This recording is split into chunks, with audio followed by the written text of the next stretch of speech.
Hi friends, ఎలా ఉన్నారు? Welcome to LSWR learn spoken English with Ravi 777. మనం నేర్చుకుంటున్నాము RCC రైట్ కాన్సెప్ట్ ఛాలెంజ్. ఈ right concept ఛాలెంజ్లో భాగంగా డే 29 క్లాస్ 29 రైట్. సో మన యొక్క టాపిక్ ఏంటంటే so place or does play, తర్వాత న్యూ ఆర్ డిడ్ నో, వీటి మధ్య తేడా ఏంటి? సో ఇప్పుడు డూ డస్ డిడ్ని మరి వర్బ్స్కి ముందు, మెయిన్ వర్బ్స్కి ముందు వాడతారు. ఎక్కడెక్కడ వాడతారు ఆ విషయాల గురించి మనం చూద్దాం. కొంచెం హైయర్ లెవెల్లో, కొంచెం స్టాండర్డ్ ఇంగ్లీష్లో ఎంఫసిస్ కోసం, మరి అదేవిధంగా ఎంఫసిస్ కోసం, మోర్ ఇంపార్టెన్స్ కోసం, మోర్ వాల్యూ కోసం ఈ యొక్క పదాలను వాడడం జరుగుతుంది. వాటి విషయాల్ని మనం ఇప్పుడు స్పష్టంగా నేర్చుకోబోతున్నాం. Let's get started right. నన్ను క్షమించాలి, కొంచెం లేట్ అయినాయి. అంటే ఈ మధ్య నాకు పర్సనల్ విషయాల్లో కొంత ఆలస్యం అయింది. ఓకే, పర్సనల్ విషయాల్లో ఆలస్యం అవడం వల్ల నేను కొంచెం పెద్ద వీడియోస్ చేయలేకపోయాను, చిన్న వీడియోస్ మాత్రం చేశాను. సో ఏదైనప్పటికీ నన్ను బాగా ఆదరిస్తున్నందుకు, ఇంతగా ఆదరిస్తున్నందుకు many thanks. I will be grateful and thankful to you. మంచి వాల్యుబుల్ వీడియోస్ వస్తాయి. ఓకే, రాబోయే రోజుల్లో పుస్తకాలు కూడా వస్తాయి. వాటి గురించి కొంచెం కాపీ రైట్స్ గురించి లేట్ అవుతుంది. కాపీ రైట్స్ గురించి మాత్రమే లేట్ చేస్తున్నాము. సో ఏదేమైనప్పటికీ లెటస్ మంచి ఉన్నతమైనటువంటి అద్భుతమైన వీడియోస్ రాబో రోజుల్లో రాబోతున్నాయి. దయచేసి మనల్ని ఆదరించండి, కొత్త వాళ్ళ పరిచయం చేయండి, లైక్ చేయండి, షేర్ చేయండి, కామెంట్ చేయండి. మరి మీ యొక్క సందేహాలను కామెంట్ రూపంలో తెలియపరిస్తే నేను మీకు ఆ యొక్క ఆన్సర్స్ని, ఆ యొక్క సొల్యూషన్ని, లేక మరి రిప్లైని షార్ట్ వీడియోస్ రూపంలో మీకు తెలియపరుస్తాను. So let's get started right. So note 1, గమనిక 1. So do plus go is equal to go, does plus go is equal to goes, did plus go is equal to went right. So ఇది మన first గమనిక. రెండో గమనిక note 2. So when we use do or does or did, does, okay, before the main verb main verb కన్నా ముందు, అంటే V1 కన్నా ముందు మనం డూ కానీ డస్ కానీ డిడ్ కానీ వాడితే ఇట్ డినోట్స్, అది తెలియపరుస్తుంది ఎంఫసిస్. అది ఎంఫసిస్ని ఒక నొక్కి ఒక్కాడించడానికి తెలియపరుస్తుంది. స్పెషల్ ఇంపార్టెన్స్, ఒక ప్రత్యేకమైనటువంటి ఆవశ్యకత తెలియజేస్తుంది. అండ్ మోర్ వాల్యూ, ఓకే, ఎక్కువ వాల్యూని, ఎక్స్ట్రా విలువని ఇస్తుంది అనమాట. ఐ రిపీట్, చాలా మోస్ట్ ఇంపార్టెంట్, జాగ్రత్త గుర్తుపెట్టుకోండి. సో డూ డస్ డిడ్ అనే పదాలు మెయిన్ వర్బ్కు ముందు వస్తే అది ఏం చేస్తుంది అంటే ఎంఫసిస్ వస్తుంది. అంటే బాగా నొక్కి ఒక్కాడించడం, అదేవిధంగా స్పెషల్ ఇంపార్టెన్స్, ఒక ప్రత్యేకమైన ఇంపార్టెన్స్ వస్తుంది. సో మోర్ వాల్యూ, ఒక అద్భుతమైనటువంటి ఎక్స్ట్రా వాల్యూ కూడా వస్తుంది అనేది మనం గుర్తుపెట్టుకోవాలి. అది ఎగ్జాంపుల్స్ చూస్తే మీకు అర్థమవుతుంది. Let us see the examples. Before seeing the examples, let us have third note also. మూడో గమనిక కూడా చూద్దాం.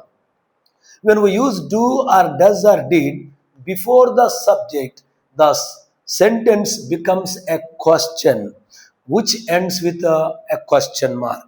Let me tell you the answer in Telugu. వాటిని ట్రాన్స్లేట్ చేస్తాను తెలుగులో. When we use do or does or did, do కానీ does కానీ did కానీ మనం, సో బిఫోర్ ద సబ్జెక్ట్కి అంటే కర్తకి ముందు వాడినట్లయితే అప్పుడు the sentence becomes a question. Sentence ఒక క్వశ్చన్గా మారుతుంది. So which ends with a question mark, ఆ యొక్క సెంటెన్స్ క్వశ్చన్ మార్క్గా మారటం జరుగుతుంది అనమాట. Now examples. If you see the examples you will get very good clarity. Let us go ahead. So example చూద్దాం. Okay, 1A, Teja plays chess. Teja చదరంగం ఆడతాడు. అంటే ఈ వాక్యాన్ని బట్టి ప్రతిరోజు అనే అర్థం ఉంది.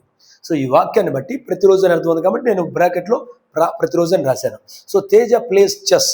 సో తేజ చదరంగం, చెస్ ఆడతాడు. నెక్స్ట్ దాన్ని డస్తో కానీ వాడితే మనం ఎలా ఉంటుందో చూద్దాం. Teja does play chess. Teja చదరంగం బాగా ఆడతాడు, ఖచ్చితంగా ఆడతాడు. ఇప్పుడు ఈ డస్ అనేది వాడడం వల్ల, సో ఈ అంటే ప్లేస్ అనే పదంలోనే does plus play equal play, does plus play equal plays అనమాట. Does plus play equal plays కాబట్టి, ఓకే, ఇక్కడ కూడా చూసాం కదా, does plus go equal goes కదా, అలా. సో ప్రత్యేకంగా ఇప్పుడు ఎప్పుడైతే ఇట్లా డస్ కానీ డూ కానీ డిడ్ కానీ వెర్బ్కు ముందు వాడతామో అప్పుడు ఏమవుతుంది? ఎంఫసిస్ నొక్కి వక్కాడించడం, లేదా స్పెషల్ ఇంపార్టెన్స్, ఒక ప్రత్యేకమైనటువంటి మరి ఆవశ్యకతని ఎక్స్ట్రా వాల్యూని ఇవ్వడం జరుగుతుంది. స్పెషల్ ఒక ప్రత్యేకమైనటువంటి ఆవశ్యకతని ఇవ్వడం కూడా జరుగుతుంది అనమాట, ఎప్పుడైతే మనము డస్ కానీ డూ కానీ డిడ్ కానీ వాడినట్లయితే. సో ఇప్పుడు మనం ఒక వేరే ఎగ్జాంపుల్ చూద్దాం. Second example, Praneetha went to Delhi. Praneetha ఢిల్లీకి వెళ్ళినది. సో సింపుల్ పాస్ట్, సాధారణ వాక్యం అనమాట, సింపుల్ పాస్ట్. నెక్స్ట్ దాని బిలో చూస్తే okay, Praneetha did go to Delhi. Praneetha did go to Delhi అంటే ప్రణీత ఢిల్లీకి ఖచ్చితంగా వెళ్ళినది, పక్కాగా వెళ్ళినది, ఖచ్చితంగా వెళ్ళినది అని అర్థం వస్తుంది అనమాట.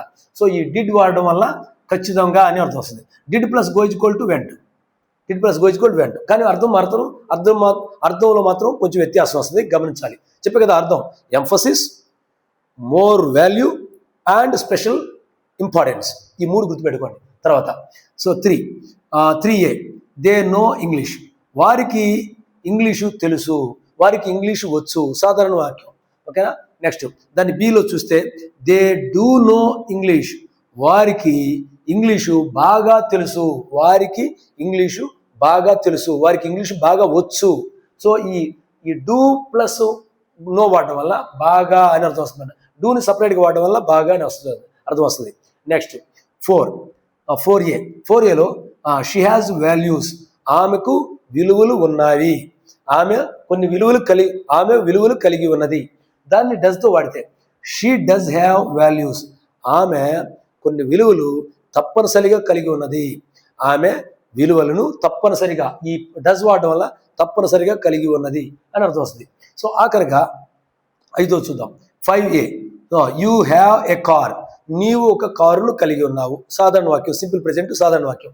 నీవు ఒక కారును కలిగి ఉన్నావు, దాన్ని మనం డూతో వాడితే ఎలా ఉంటుంది? So 5B, you do have a car. నీవు కారుని తప్పనిసరిగా కలిగి ఉన్నావు. ఈ డూని సపరేట్గా రాయడం వల్ల నీవు కారుని తప్పనిసరిగా కలిగి ఉన్నావు అని అర్థం వస్తుంది, ఈ డూని సపరేట్గా రాయడం వల్ల. సో ఇప్పుడు మీకు సుస్పష్టంగా అర్థమైంది అనుకుంటున్నాను.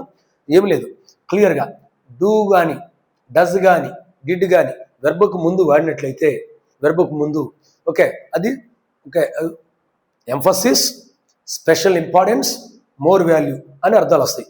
వాటిని ఈ డూ డస్ డిడ్ని సబ్జెక్టుకు ముందు వాడినట్లయితే, కర్తకు ముందు వాడినట్లయితే అది ఒక ప్రశ్నగా మారి ఓకే క్వశ్చన్ మార్క్తో ఎండ్ అవుద్ది ఆ వాక్యం. సో చివరి వరకు మన వీడియోని చూసారంటే మంచి ఆదరణ మీరు ఇస్తున్నారు. Thank you very much for your value. మరి తప్పనిసరిగా కొత్త వాళ్ళ పరిచయం చేయండి, రైట్? సో మీ యొక్క డౌట్స్ని కామెంట్ సెక్షన్లో తెలియపరచండి, లైక్ చేయండి, షేర్ చేయండి, కామెంట్ చేయండి. సో ఇంకా నూతనమైనటువంటి వీడియోలు, నూతనమైన పుస్తకాలు, అద్భుతంగా వీడియోలు వస్తాయి. దయచేసి మరి ఫాలో అవుతూ ఉండండి. So thank you very much. I wish you happy learning. Thank you.